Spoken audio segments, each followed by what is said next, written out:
Bismillahirrahmanirrahim.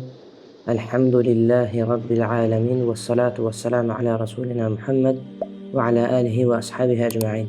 İmam Gazali rahimehullah 10 qayda kitabının müqəddiməsinin son hissəsində bu 10 qaydanın bizə nə üçün lazım olduğunu bildirərək belə buyurur. Tutduğumuz yolun mahiyyətini və bizi bu yolda müvəffəq qılacaq dəlilləri anlamağın 10 önəmli qaydası var. Bu qaydalar elə dəyərlidir ki, yatmışları oyandırar, oturanı hərəkətə keçirər. Həmin qaydalar bunlardır. Birinci qayda. İşin başında Rasulullah sallallahu aleyhi və səlləmin hər kəsə əməlinin qarşılığı vardır hədisi gərəyincə, heç bir əyrilik olmayan, doğru, əsla pozulmayan bir niyyətə sahib olmaq lazımdır.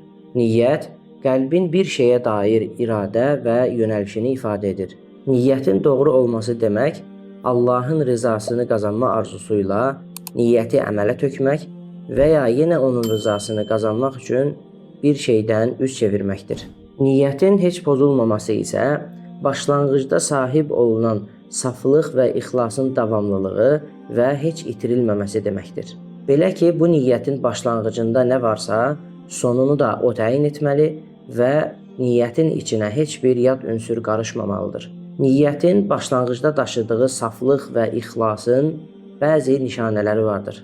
Məsələn, Allahın rızasını qazanmaq üçün edilən niyyət, daha sonra keçici və qalıcı heç bir məqsəd və mənfəət üçün dəyişməyibsə, bu o deməkdir ki, başlanğıcdakı niyyət hələ də saf və xalisdir. Çünki Allahın rızasını qazanmaq üçün bir əməl edilirsə, bunun qarşılığı yalnız Allahdan gözlənilməlidir.